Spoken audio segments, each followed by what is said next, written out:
Hey guys, and welcome to Untier Talk, where we have a special surprise for you. We have the PUPL host here to interview the manager of the winning team of PUPL, and those just happen to be our regular hosts anyway, so it kind of worked out pretty well. I'm Megzard, that's HJAD. What's up, guys? I'm just eating biscuits, so don't mind me. That's cookies for Americans, right? Or is it actual literal No, biscuits? no, I mean literal biscuits. They're called digestives. I don't know if you've I've had heard that over there. I've heard the term digestives. There's like a biscuit, and then it has like a chocolate bit on the top. Yeah, But yeah, yeah. that's what I mean.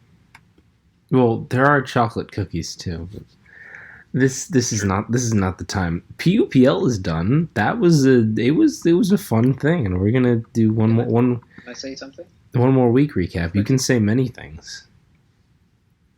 Thank fuck that is over. Jesus fucking Christ. You didn't like the tour? That's very sad. I worked I, hard on hosting it. no, I enjoyed the tour, and I will enjoy the tour in retrospect, considering that we won. But prepping 5 SM slots, your own black-white slot, making sure an ORAS slot has a team, and making sure that your DPP player is happy is No, yeah, I get quite the that. stress.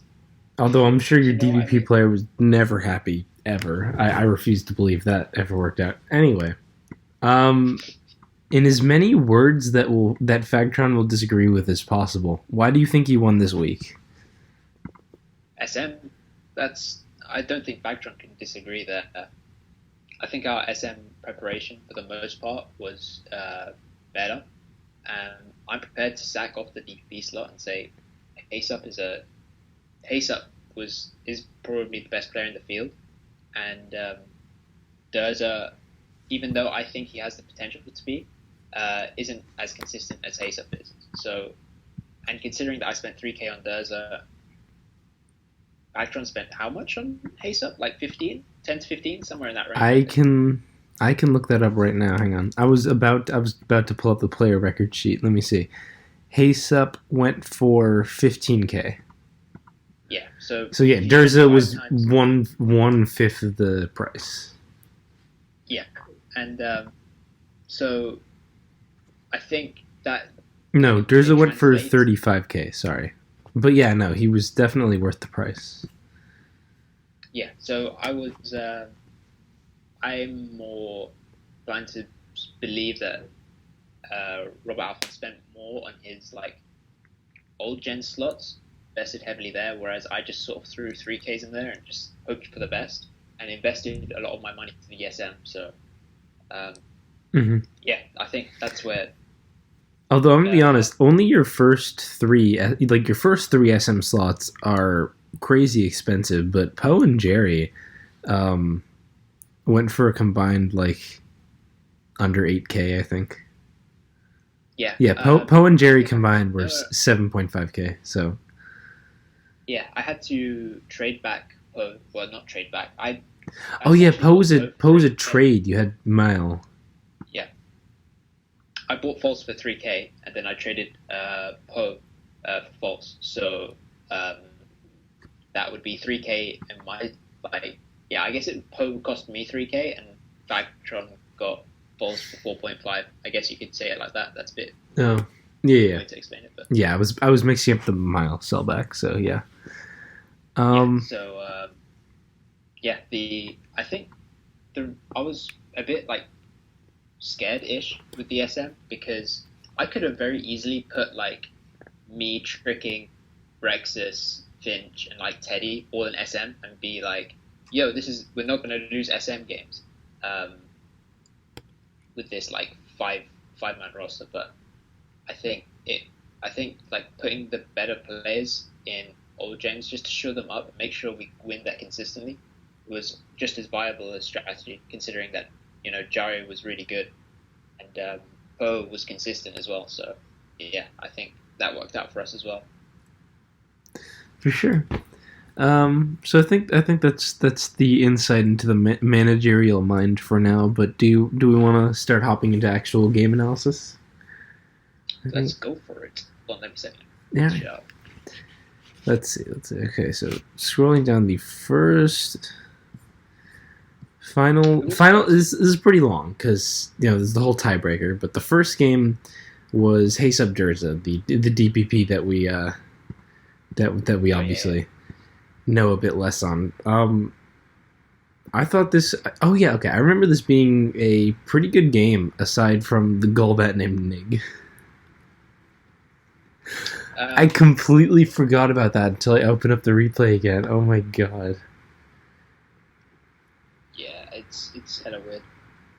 He said he didn't even realize it was just like supposed to be some nickname. He has a nickname theme, and I don't know. But this was the game that Haysup brought Magnemite and won because his sub magnet rise Magnemite trapped Durza's Probopass while not getting trapped himself, and then was around to beat Durza's Mach.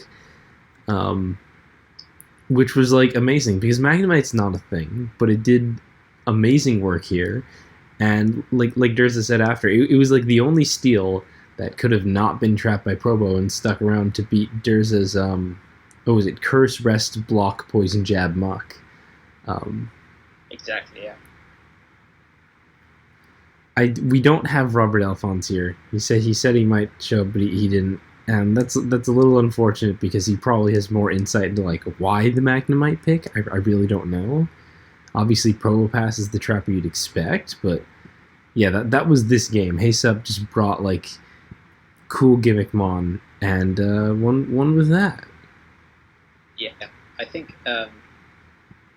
I told Durza before the game started, not before the game started, but when we were prepping for this slot, that just to be wary of our Maldo spikes because that's like Haysup's bread and butter, you know what I mean? Mm-hmm. So I told him that's his archetype. That's like his comfort zone. So if anything, make sure your matchup is good versus that. And he was like, yeah. He's bought it once in the last 6 weeks, for example. He said something like that. And I said that doesn't change the fact that it's in his comfort zone. So yeah, he ended up not listening to me as much as he might have if it was like a different player. Mm-hmm. And it sort of bit him in the ass. But I do think the Magnemite, especially if he brought Probo, like the Magnemite was a real like game changer there. Yeah, because this was still like a pretty close game, but Durza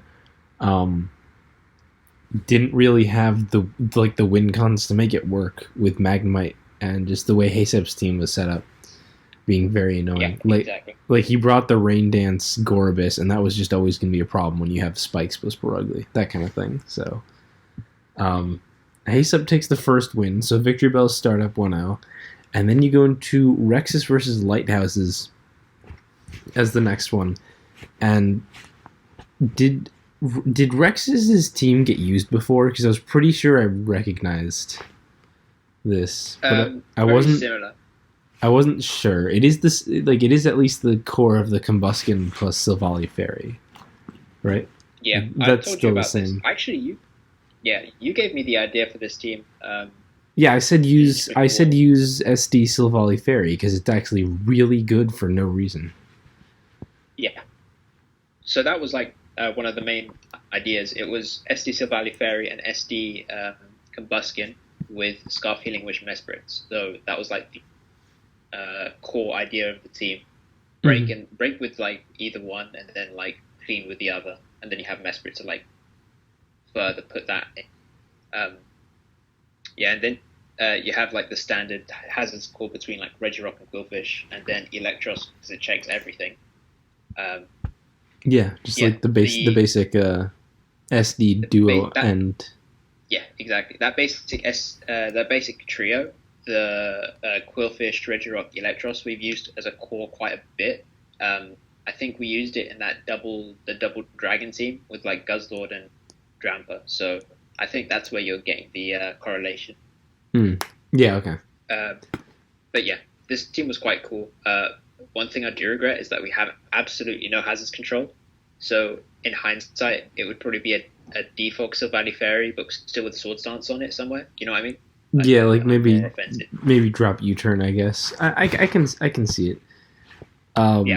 that was the only thing. But Yeah. it ended up doing quite well in this matchup. So Lighthouse yeah, is, for his part, has what looks like kind of a basic-ish balance, except a little bit Guz weak. He's got the Silvally Fairy, but he's running like a dual water core plus Metang, which is definitely not conducive to being that good versus dragons.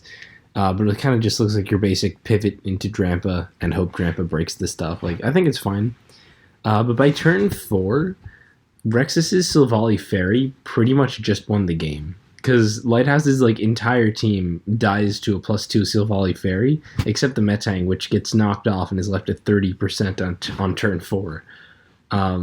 That was like my immediate takeaway for the game. But then before that even happens, Rexus just wins the game with Combustion anyway. basically, yeah, that's just that. Like So, Lighthouse has 5 mons left. Combustion comes in pretty early, turn 16, and then just SDs and wins. Yeah, I feel like the team worked quite well in that aspect because if, let's say, he had an extra check to Combustion or he played a bit better, for example, and the Combustion didn't immediately sweep, the Silvally Fairy was there to sweep anyway. And then he also had the Mesprit, which ended up doing a little bit of breaking in the early game as well, which was quite interesting. It was just I never felt at one point during this game where Rexus wasn't in control, which I don't know if that's like Lighthouses being bad or Rexus being incredible. I'm probably leaning to Rexus being incredible. Yeah, I also like Lighthouse's team was just a little more prepared for like a fatter matchup where you could just pivot around to get Drampa in and hit the buttons. Where That too, yeah. He never really got any offensive pressure or anything started, and his team just had to get weakened really early on. Really early on, everything was super chipped. I mean, if you look at just turn 8, Lantern's at 30%, Metang's at 30% with no Violate, Swan is at 47%, and Rocks are up, and Swan is Silvally might be the remover. The Silvally is still at full health, and the Primeape is still at full health, but like most of the team is already hurt. I can fast forward again. Let's see. Turn 16. Drampa's at 30% now. The Metang's dead. Like, the Primeape's chipped. Silvally Fairy's the only Mon that stayed healthy, and that was the Mon Rexus just Z-moved out of there. Like, his whole team died so fast, and then you look at Rexus's team. Combustion, 100% never came in. Quillfish, 100% never came in. Regirock, 80%. He basically did all of that just by pivoting between Electros, Regirock, and Mesprit, and just kind of had all the momentum the whole time. Yeah, I think this team, Rexus's team, plays more like an offense team rather than like a balanced team. It looks like a balanced team because it has a Regirock and an Electros, but I feel like it plays more like an offense team. For sure.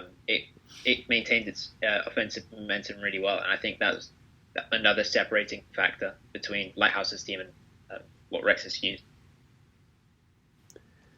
So that was a big win for Rexus, and puts it back to a 1-1. And next is Tricking versus Raichi. Yep. This game, I don't know why you had Tricking bring the Telenet stall. I'm gonna be completely honest. I still think that team is just not actually good. Okay, so a little bit of like background into what like we were thinking when Raichi was playing. I think Tasker did a podcast with like Specs and TJ, where they were doing like predictions. It was just a predictions video. Yeah, it was like a predictions video. It was quite cool, and it was good to hear like some insight from like other people. But one of the things that I disagreed with on that podcast was like Tricking versus Raichi being like a 50-50, like slightly in favor of Tricking. Definitely not. Even if you don't look at Tricking's long tournament record, at that point, Tricking would have been 4-1, and Raichi would have been 1-4. Yeah. No. That's no. Yeah, so I very much so disagreed with that. In fact, I was thinking in the same way that you're thinking that Raichi was more than likely going to bring cheese and try and like hacks like try and like bullshit a win essentially out of trick. I wouldn't have said that necessarily, but I think that was like a likely outcome. Knowing Robert Alphonse, he would probably try and say, "Oh, if you can stall tricking, maybe that's like a good idea." So, a constant theme throughout this like week is trying not to be weak to stall. I think on a couple of occasions we brought stall weak teams, but that was versus players that we knew sort of wouldn't do what Factron said. So we were thinking, it's less likely that they'll stall. Okay. So you just figured that Telenet's stall was going to be like anti-cheese? Sort of, yeah. And plus tricking uses it a bunch on ladder. Or like he uses it a bunch in tours. So he's super comfortable with it. Like he knows how to play around things. And versus offense in particular, you get toxic spikes up. They're not getting off the field, essentially. Unless there's obviously going to be like I think the only thing Tricking said that was really like painful for him in tests was like Absol plus toxic spikes. That was like the key thing that he didn't want to play. See, I would just like a well-played Frostlass, I think, is the biggest thing that just, I don't know. I don't think this team is good versus spikes.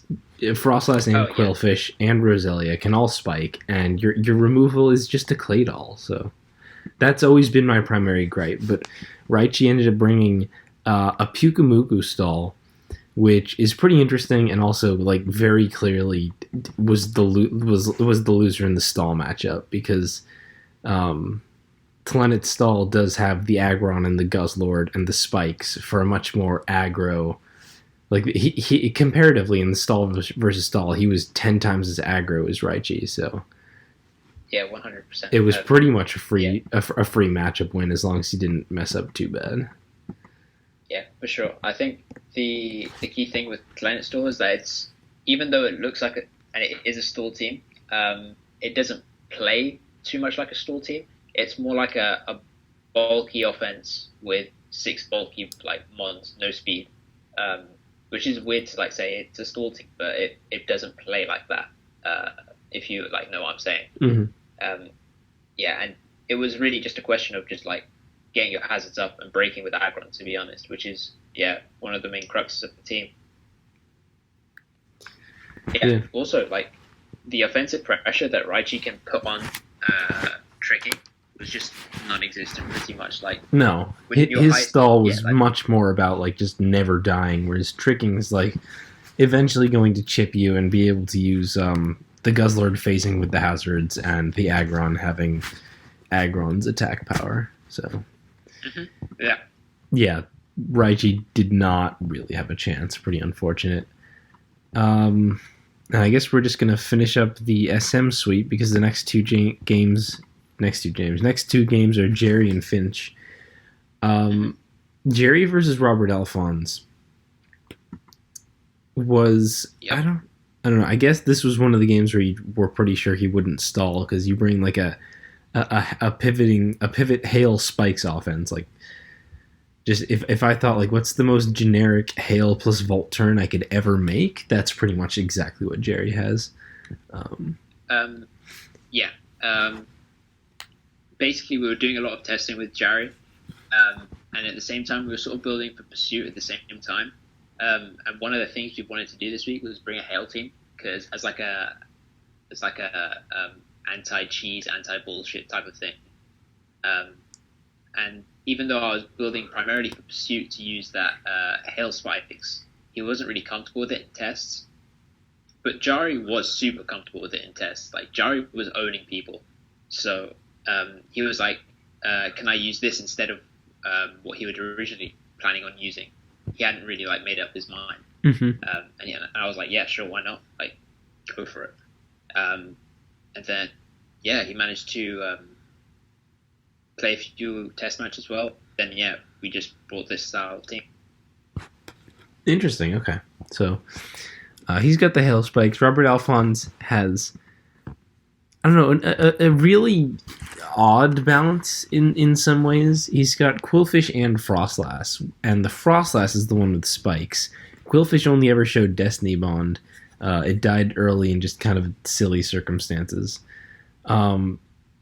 It's like not a super fast team, not a super strong team either. Is not really a main wall breaker. So I feel like there's got to be something with the Quillfish plus Frostlass like setup that justifies what the team is supposed to be about. But honestly, I was really confused by Robert Alphonse's team overall. It wasn't the FLCL who used this team last week. I think FLCL might use it. Did he? I actually don't remember having seen it before. I mean, it's certainly Scarf Mesprit, but that's still like as the only speed control tends to be kind of weird when like literally the rest of the team is no priority, nothing like that. It's meant to be kind of fat with spikes, but nothing's really wall breaking. A lot of movers aren't like super pressured. I don't think, except for Hitmonchan, but everything pressures Hitmonchan. I don't know. I don't get it. It's also got Alolan Sandslash and Regirock. The Regirock had rocks, but then the Slash was we don't even know. Like just SD without Hail, I guess. Yeah, it might have been aggro spin, I guess.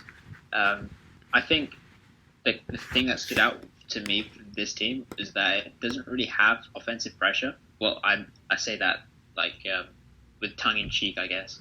Like the damage output isn't ridiculously high. Like, it's not that strong. Yeah, it's not that strong. It's heavily dependent on getting up spikes. So if you can offensively pressure it in a way where you Robert Alphonse couldn't get up spikes, for example, that was like a viable win path. But yeah, I think do you want to get into the game then?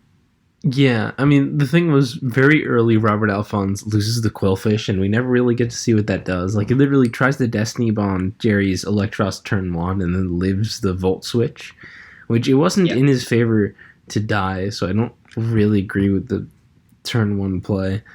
And from there, like, he does eventually get up spikes and rocks, as Jerry, like, never really removes them or tries to, but at the point that he does, it was just too late to matter. Yeah, I'd say that Jerry played this game quite well. I think the key aspect which made it super close was the Regirock being incredible and like double flinching the Electros. That was like it turned from a Flagtron losing his Regirock and Electros being at like 50 to like Regirock 1v1ing the Electros with absolutely no repercussions, which was huge in the context of the game. For sure.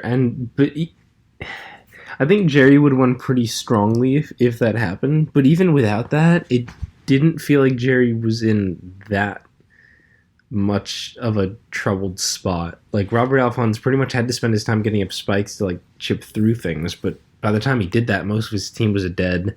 He didn't have a great way to check Auroras because Sandslash was super weak pretty early. Let me go back and check. Sandslash. Yeah, he tries to pivot his Sandslash into Jerry's Sandslash. Jerry predicts that in Earthquakes. His Sandslash is now at 30% with a spike up, so it's not going to be able to take on Auroras or Jerry's Sandslash. So at that point, like, not only are you trying to get up hazards to chip his team, not only do you need to like keep up with the trades, but you're also going to need to make sure that Jerry's Scarf Auroras is not just going to blow through your team, or Jerry's Sandslash under Hail. And it's just like kind of too much to deal with at that point. Yeah, I don't disagree with anything that you're saying, but I think you're sort of underplaying Alphonse's like spot in the game, especially after he got like the double protect to sort of stall out the Hail a little bit. The game was, in a sense, almost in his grasp. It was like a. But Jerry has 100% Mudsdale in the back. Yeah, but what does Mudsdale do if you can't? Well, if like nothing dies, you know what I mean? Like if it just dies to Z Ice Beam or whatever, or Ice Beam off of the Frostlass. Frostlass doesn't. There's no Mudsdale that just dies the Frostlass Ice Beam. It had already used its Z move. The Mesprit had the Mesprit had to, like, I guess I get that it was close, but he needed enough protects to entirely stall out the Aurorus and then dodge. And, like, I don't know. I don't really think Robert was taking the game. I get that it was close. I don't think he played badly at any point, really, except for, like the Quillfish wasn't good, and I got the Sand Slash pivoted into an Earthquake. But honestly, like, even with just that, Jerry never really seemed like he was in that much danger of getting counterswept. Yeah, I think Jerry did well to control what happened after the rock slide flinches. I think most people would have lost full composure and just been like, "Oh man, I just got hacked out of the wind," blah blah blah, and then like sort of misplay. But I feel like he did well to keep his calm and play efficient. So that moves into 3-1 for the Dedens. All three of the Dedens' victories also being an SM, whereas the Victory Bells won DPP.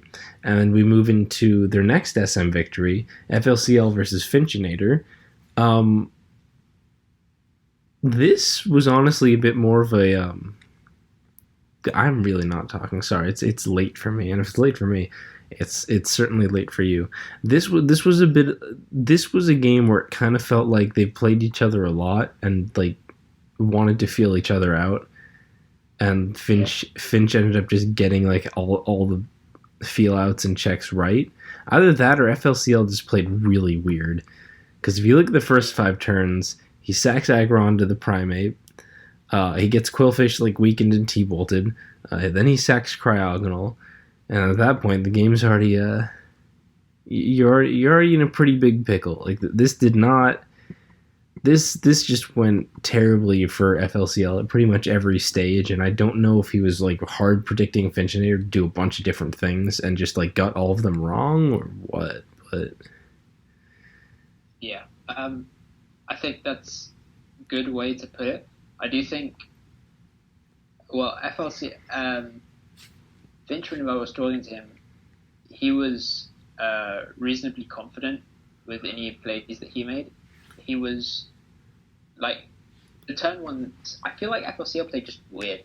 I feel like it's more FLCL playing weird than, like, as you said, like, them playing a bunch and then, like, trying to triple, quadruple, ultra predict, you know what I mean? Uh-huh. I think...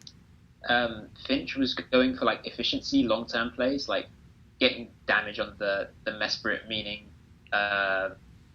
You just close combat the lead aggron. Yeah. Yeah, exactly.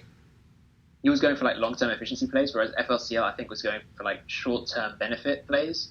That like surely he's not going to click close combat. I have a Mesprit and a Quillfish, for example. But yeah, I think Finch did that well. Like he did well up until the point where he basically sacked Mesprit to the Destiny Bond off of Quillfish, which was unnecessary. But he had such a huge advantage at that point. It didn't matter. Like he was just so far in the lead because FLCL. I don't know. I don't even think I can say much more about the game. It was just weird stuff. It was hella weird to watch, to be honest, because I was watching the game and I was like, FLCL was playing it like so awkwardly. I didn't feel like it was almost like a challenge for Finch, which is weird to say about FLCL. That's like the first thing you think of is challenge when you see him. So, it was a super weird game. I know. I don't think it was characteristic. But that was Finch taking it. So the Dedens are now up 4-1. One more win will win them the week, and they've won every SM game. And you move into the fifth SM game, which is Poe versus Rob Jr. And this, to me, I think you guys really dropped the ball on in terms of team selection, to be honest. Because Rob Jr. brought the same thing that he brought like every single time to every game earlier. Yeah. And for whatever reason, instead of like a counter team or a counter style or something that would just kind of do well versus what he brought, Poe kind of just brought a pretty basic team that wasn't that amazing versus Rob Jr. Like it wasn't a terrible matchup, but just like because Rob Jr. used literally the same thing every time, I feel like you could have been so much better versus his stuff. I think the difference with this game versus how we would usually prep, let's say, I think it's because when we were talking with Poe about what he wanted to bring, what would do well versus Rob Jr., we were immediately talking about Hazard's, obviously, trying to like exploit Hazard's weaknesses, bringing a lot of like offensive pressure. But the key thing that happened was that Poe wasn't really comfortable with any of the things that we built. Okay. When we built like a team that was like heavily spikes dependent, I think one of the teams that I built was like Specs Aurorus, Scarf Frostlass, Alola Slash, and then like an AB Guzzlord. That would have absolutely smoked him. Smoked Rob Jr. obviously, but he Rob Jr. no ice resist immediately. No ice resistance. So and the Electros as well as there. So it's like that gets straight to it KO'd by the Blizzard or whatever you want to say. But yeah, like the comfort level with Poe was just not there. Like he couldn't use that team that well, which is why Jari ended up bringing a similar-ish type of Spikes Hail team instead.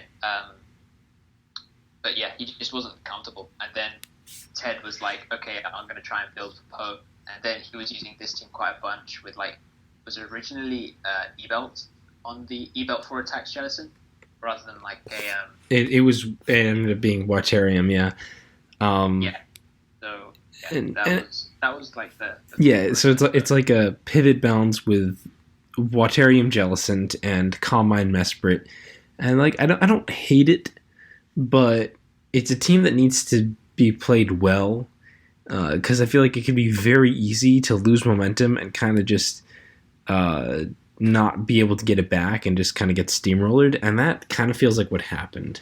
To be fair, there was the point where Poe missed a Hydro Pump with Jellicent that would have killed the Electros. I don't think that had a huge impact on the game, to be honest. Like, it kind of sucked for him, but Jellicent was also about to get Pursuit Trapped, and at that point, Rob Jr. still would have been in an amazing place, because long term, Poe is going to be super weak to the Girder.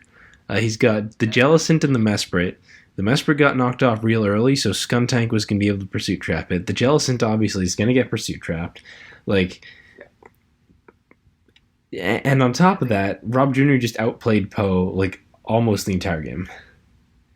Yeah, Poe knows that the hacks didn't really matter. Like, obviously it was frustrating because like, you want to take every single like percentage chance that you can to like the late game, but yeah, it was just an unfortunate scenario to be in, and he didn't necessarily play well. He was kind of apologetic afterwards. He was sort of like, oh, I played that so badly or whatever. And to be honest, there wasn't really much that he could do in the matchup if as long as Rob Jr. didn't choke like massively. You know what I mean? Mm-hmm. So like it was sort of his fault, but like you can't really blame him because his team, his matchup, not like a standard that we usually had for him. Like I said, I didn't hate it. I don't think it was completely unworkable or anything, but he needed to start out really strong, and he didn't. He was pretty much on the back foot the entire time, and it didn't work out. And that's what let the Victor Bells stay in. So that's 4-2 to the Dedens. The Dedens just need to win either Black-White or Oras to take it home. And this is where shit gets real unfortunate, and you know how it goes. So basically, in both games, the Dedens were looking real good, and then got real unlucky. Basically that, and I don't think anyone would really dispute that. You've got Teddy versus Shuckledeath, who got subbed in for false. Teddy playing this slow game, taking a long time to like be safe against Shuckledeath's Mons, and play to the point where his Behem is doing a lot of work and being very careful and considered, and really taking his time. And then he gets axed. I'm skipping ahead because I don't remember. It was the free. No, okay. Shuckledeath's Rotom gets a T-Bolt para, and then gets to fully paralyze the BM in order to kill it. Yeah. So there's just a bunch of like Teddy's team is quite slow in that regard. Like versus a sub Rotom Frost, it's the main check is going to be the Spadef Behemoth. So the one thing you don't want to happen to Spadef Behemoth is get like full powered or frozen by the blizzard. That would be bad. Jesus. So, yeah, I just skipped through it. This game was 86 turns, which is definitely longer than you see most non-stall Oras matchups go. He really slow played the whole Behemoth thing. It was like trying to be extra careful and not drop the lead. And like that's very Ted thing to do. I think Ted's really good at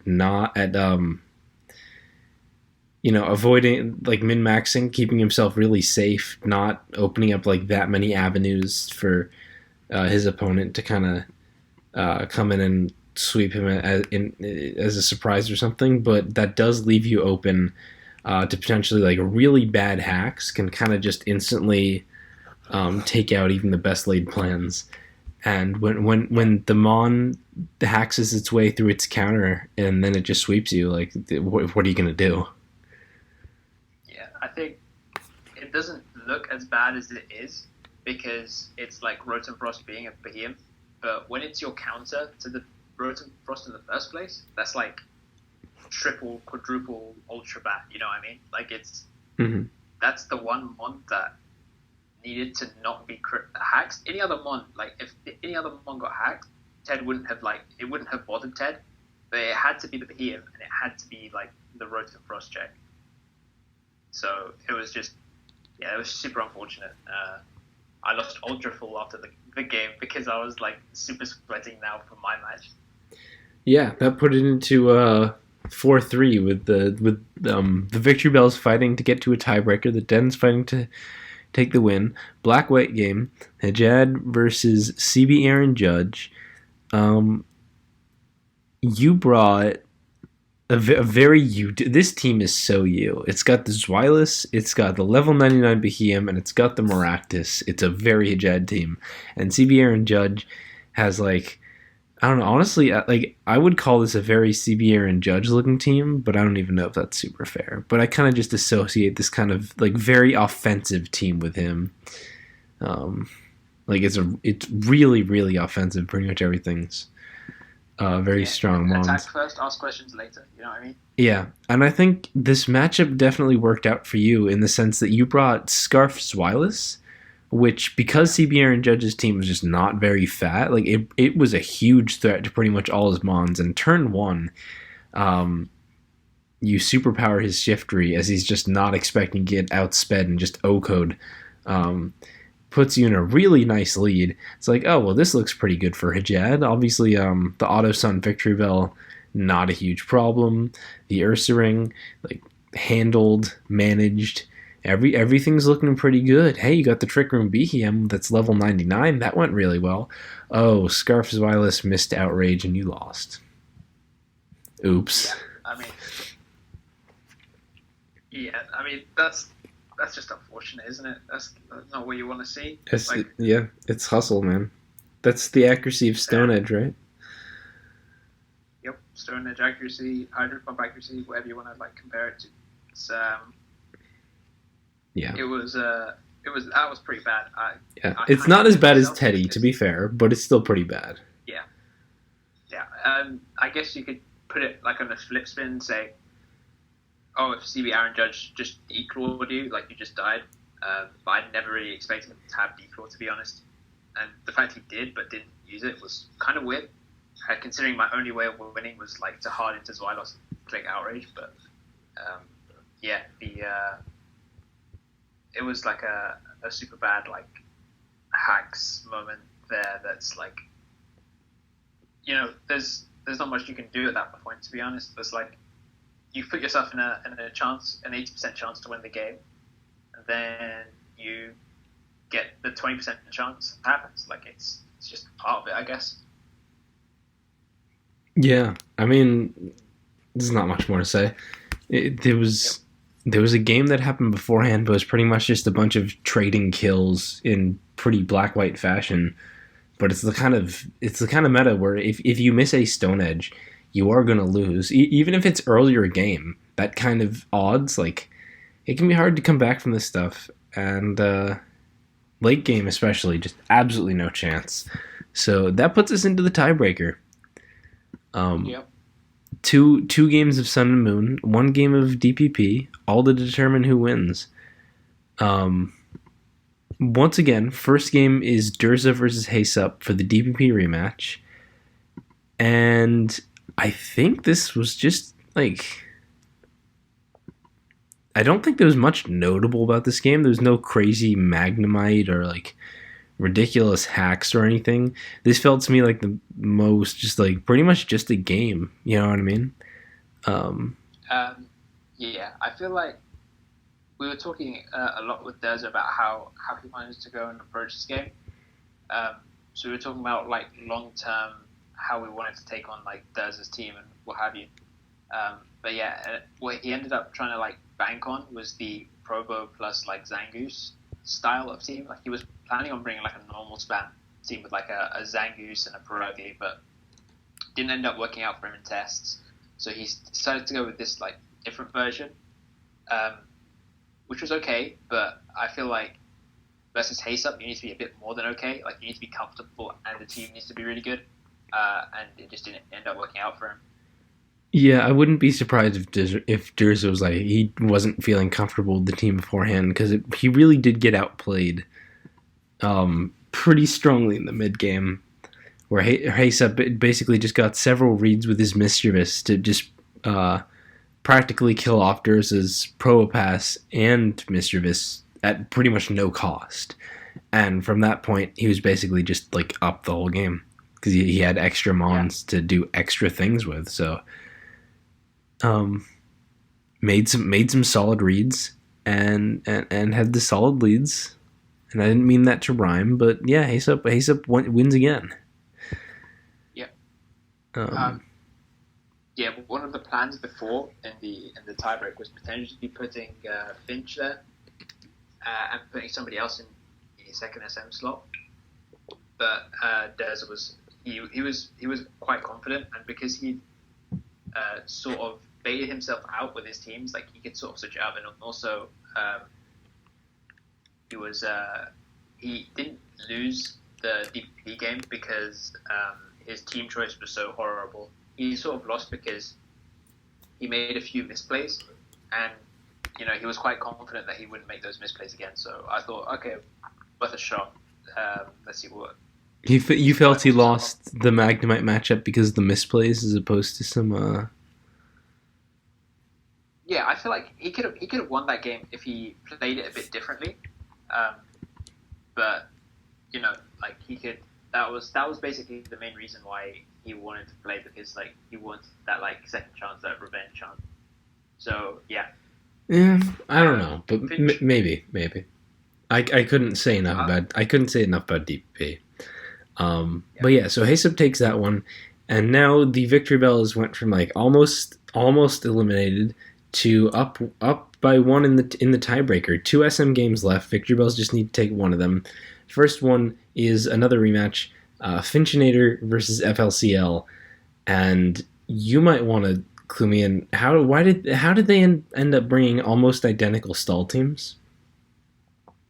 The key part is that they're not identical stall teams.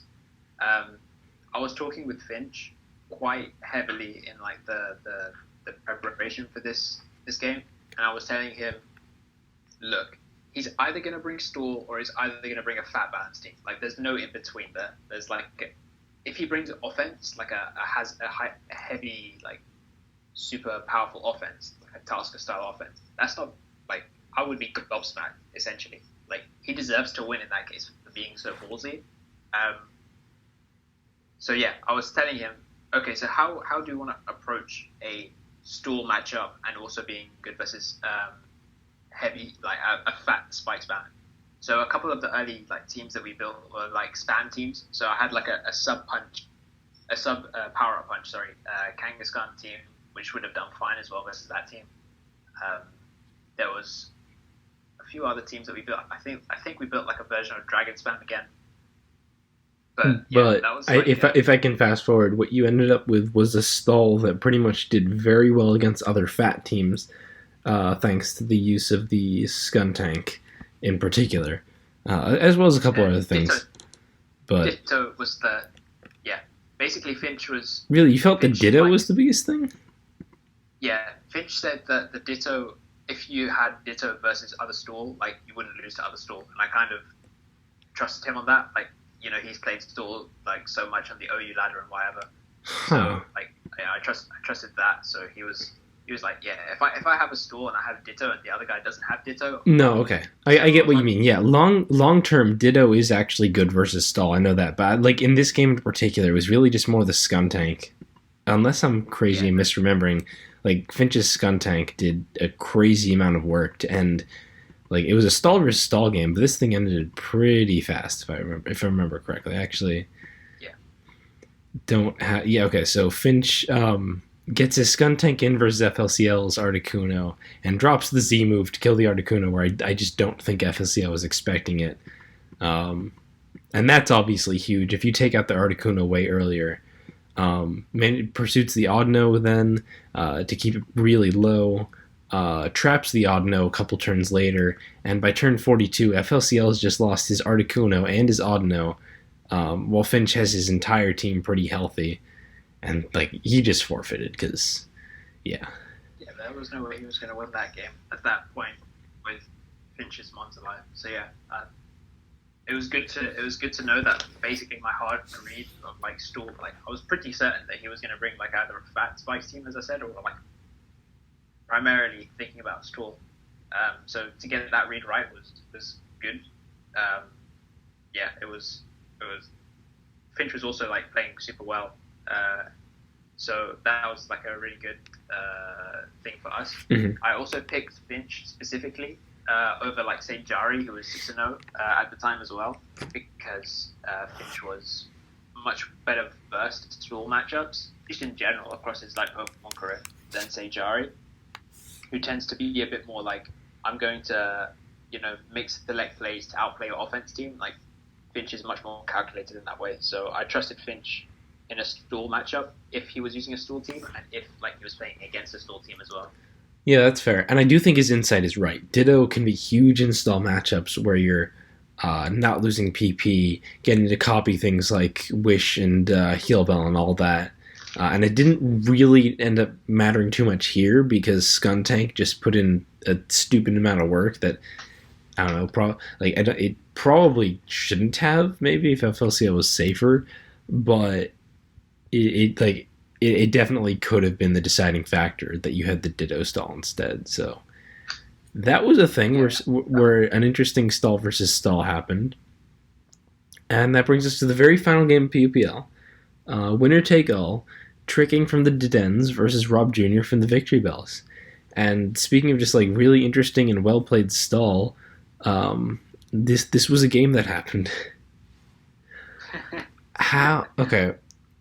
Tricking has pretty much a floatzel stall, like 5 super stall mons and a floatzel, with the banded pursuit. I assume it was banded, right? Yeah, it was banded pursuit for the Frostlass Spike. Yeah, for Frostlass Spikes and things like that. So pretty interesting take on stall, not something you really see that much. And Rob Jr. has what is in theory the mon that should blow the stall apart. The Telenic Classic, the Subtoxic Crabominable. And pretty much the only reason that the Victory Bells just didn't win right then and there is Tricking played out of his mind. And as TJ wants to say, yes, Rob Jr. also probably could have played better, yeah, but the point is Tricking just hard outplays Rob Jr.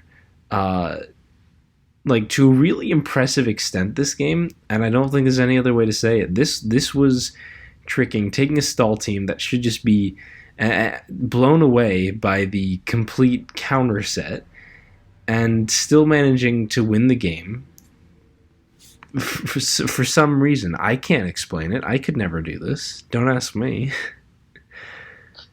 Yeah, I was not in the game, but I was like in the Discord I was asking people, oh, how's it looking? How's it looking? Everyone was saying, oh, it looks so bad. It looks so bad.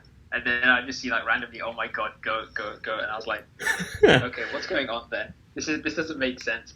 And it was like, oh, Tricking what? Oh, Tricking's in such a good position. Oh, Tricking's lost now. Oh, it's over. And then Tricking's won again. Oh, and now he's lost again. And then, oh, he's actually won this time. And I was like, what the hell is going on here? I'm watching the game in like retrospect. It was, yeah, like good players. You know, they win consistently, right? But like the great players, like the players that know Pokemon inside and out, they can win the most filthy, like the hardest of hard counter team matchups. That's like the holy grail essentially. And I have no idea still how Tricking won this game, but he pulled the rabbit out of the hat here. I have no idea how.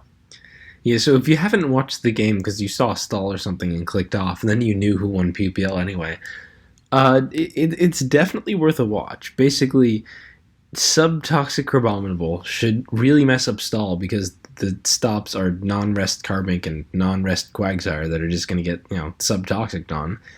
And so he ends up PP stalling it out of Drain Punch and Ice Hammer, being the two attacks, by basically just switching around a lot, using Protect liberally, healing up in very, very skin of the teeth situations with Wish and stuff. This was a close and hard match. Like, there are a lot of times where he just goes Articuno, which is toxic, on the toxic, and then immediately pivots out to Quagsire, for example. All of this could genuinely difficult and risky stuff, but it pays off. And I don't know, there's not much else to analyze in the game. It was basically just trying to somehow make this matchup work. Although it is worth mentioning that the banned Floatzel stall really did end up mattering as well, because Rob Jr. did have the Spikes Frostlass that could have been absolute disaster. If there wasn't also Pursuit on this stall, I don't think there's any way Tricking won, because you can't outplay the Crab while also dealing with Spikes. But the Frostlass just got Pursuit trapped by the Floatzel, so yeah, that did the thing. That whole basically it's similar to that store that we built a while ago. You know, the Nasty Block Persian store, where our counter for the offense teams was use of Nasty Block Persian. Mm-hmm. Back then you could actually do that because we didn't have Guzzleherd. Yeah. So instead of using that, now we have the Floatzel because Nasty Block Persian sucks. But yeah, this team, I liked it, and I like the idea of double stalling in playoffs. It sounded so scummy and so right. But yeah, we should have lost this game. I have no idea how we won it. I should definitely not be the winning manager based on this game alone. But I feel like we deserved it over the course of getting locked in both Oras and Black White. Yes, we've heard about that at length, which is not unfair. Yeah, this was just a really, I think, good way, honestly, to end PUPL. Like you said, double stall might be seen as a bit scummy or whatever, but otherwise I really enjoyed the finals and these games, and it can't be said that the Dedens didn't deserve it or anything, because this was still the team that went 5-0 in group stages with an 8-0 and a 7-1, and those facts do need to be repeated because they're pretty big, and that's a big deal. It matters. This was a really strong team, with multiple players having the best records in their meta, and it absolutely showed. So the Dedens took PUPL. I think since I talked about records, we can go over the sheet and stuff briefly. Sure. But yeah, the best Sun Moon records, Finch and Jerry both went 6-0.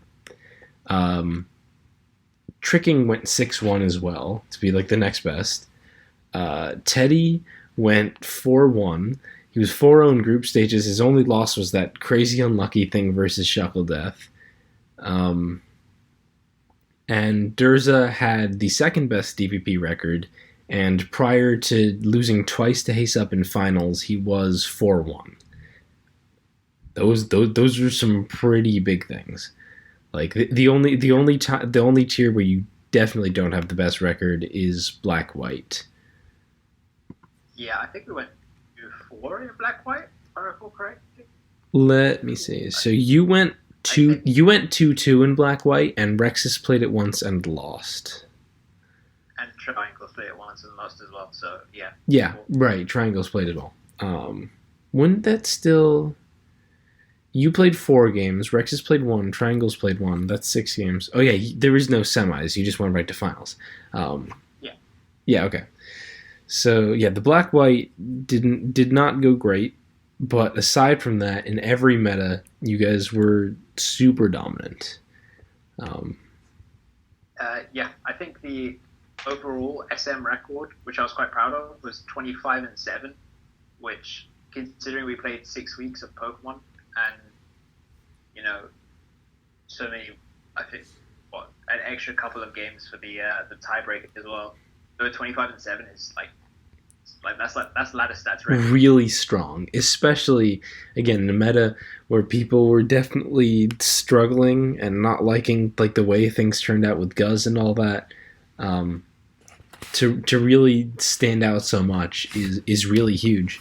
And if you look at the top records on the sheet, of the top 10 records, only one of them is not on the Victory Bells or the Dedens. It is all like these two teams were really strong, and we went into this saying, "Wow, this is going to be a really close PUPL," and it really was a really close PUPL. Pretty much any team could have qualified at the last moment, but the Victory Bells and the Dedens were still just really goddamn strong to like a crazy degree. Like I said, top 10 players, all Dedens and Victory Bells except for Kushalos, who's Kushalos, so that's not really unfair. Geez. It was, I think we ended up getting the best possible finals and the best possible, like, a winner outcome, like, just based on who's, like, the best, who's, like, the best drafts. The best team won, the second best team came second, and so on and so forth, so I feel like it was a fair outcome. Yeah. It was also interesting to see, like, the Victory Bells had so much, the Victory Bells and Dedens had so much slanted in their favor in terms of strong players, that they, like, dominated the big records. Only, what was it? Not 10. Yeah. Only 13 players had a win-loss better than +1, right? Yeah. Of those, you have 1 Mischievous, 1 Kingler, 1 Haunter, and then the other 10 players are Victory Bells and Dedens. Split evenly 5-5? No, 4 for the Victory Bells, 6 for the Dedens. Like, that's pretty crazy that between two teams you have like almost all the players making crazy big runs. Very few players had a record worse than -1. Only 15 players did, and of those 15, there were multiple Victory Bells. But no Dedens at all. I was actually surprised to see how many Victory Bells had a -2 or worse, to be honest. Yeah, our team managed to stay quite consistent throughout the tour, and the players that were like negative or like slightly on the fringes were mainly on the bench.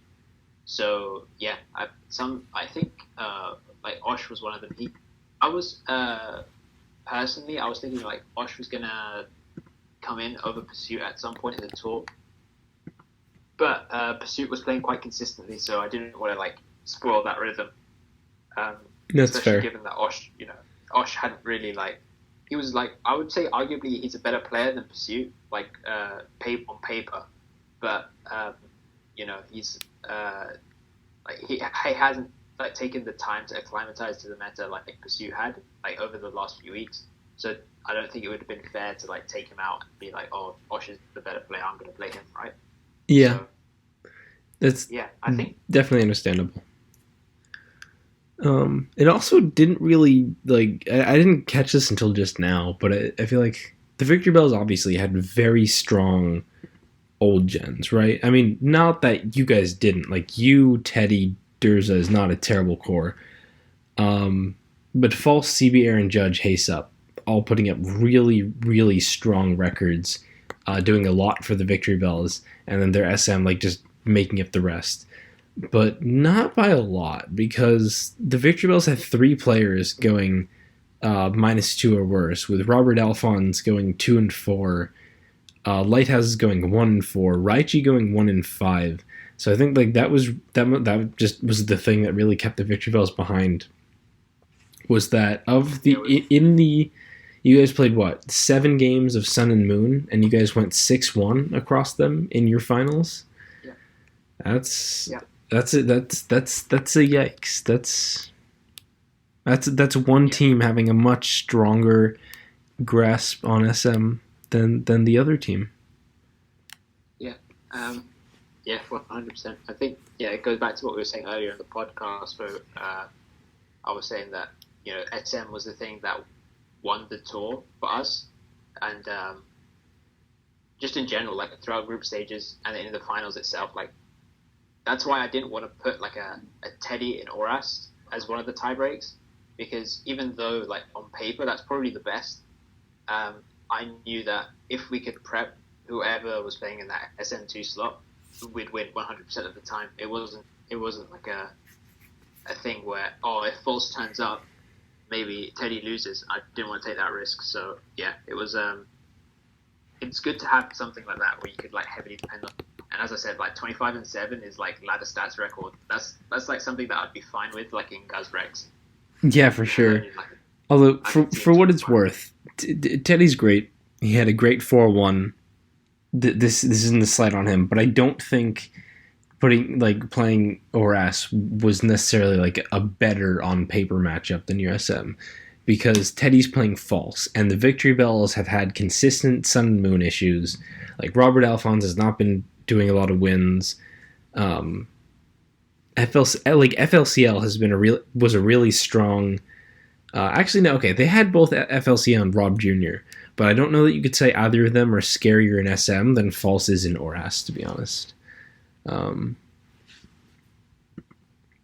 But yeah, like when I say the Victory Bells had some SM problems, they still had Rob Jr. and FLCL and SM, who went, let's see, during group stages into semifinals. Rob Jr. went 6-0. His only losses, he went 5-1, and then he ended up with a 6-2 record after finals and playoffs. And FLCL went 5-3.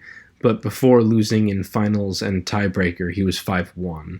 So like they did have 2 very strong SM slots. Just the rest went very negative. Sorry, I kind of rambled a little bit there. My point was those two did very well, but then their other 3 slots really did not get hammered out. So yeah, and I think that's. Oh, HJAD dropped call for a sec. I don't know what's going on. It's like 3 a.m. his time. I don't know why he's recording. We're pretty much good to wrap it up anyway. HJAD, you back? I don't know. Something's wrong. I don't think we need to figure it out. There's still HJAD's gimmick corner, I suppose. Let me see if I can find anything good, and then just wrap this up solo.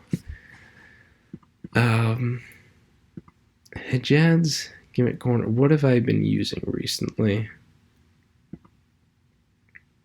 I've been using someone else's team to ladder for Rex, so I'm kind of lame.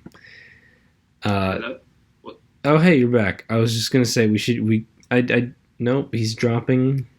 He dropped, and now he's dropping. No, I'm not dropping. I don't know. Discord showed you drop for a sec. I was gonna say we should just do HJAD's gimmick corner and wrap it up. I kind of gave some last thoughts on PUPL and stuff. I was just going to say, use SD Silvally Fairy. It's real freaking good right now. And again, I don't really know why. It's not like there aren't still a lot of checks. Like, Metang's more common than ever. Quillfish is still really good. But, oh my god, this thing late game, it just cleans teams. It just does. Like, teams just die. Yeah, I think the reason why it's so good is that speed control is getting a bit slower. It might get a bit faster again because Mesper left, but it's too early to really tell. But also the main checks to it are all things that get used up in the early game, like Metang will get used up quickly. Yeah, that's got to be really, it. Aggron's not in favor. Mudsdale, it gets chipped by other things. Quillfish, has to get up spikes somehow, so it has to take damage. I think it benefits of that a bunch. So yeah, it's a really good mod. Yeah, I just like it a lot. I was honestly I used it on that Cinccino team, right? And I still thought Cinccino was broken, but Silvally Fairy did vastly more work across the games I played it with because it just kills things. And I also don't know speed control, even if it's not necessarily getting slower. It's still not exactly troubled by Primeape. That's a big deal. You flame charge once, you're speed tying with Scarf Primeape. It's got to win a speed tie and hit a gunk to be a problem. Nah, no thanks. And also, it's pretty cool. Like, it has the raw bulk to set up on like Electros Volt switching or something. That's not nothing either. So I could sing this mon's praises for way too long. It's not as good as I'm making it out to be, but it's pretty strong. Got me a win in SM. Can't complain. Well, Combuskin did that. We're gonna do chemical with that. Yeah. So I think that's about it for the PPL wrap up. Yeah. Yeah. Should be. Yeah. Next week we'll have the results of the Guz suspect to talk about. Thanks for listening, guys. And yeah. Wait. We didn't do gimmick one, did we? That was the thing. That was the thing. Use Fairy Volley. Oh, was it use Fairy Volley? Oh, fair enough.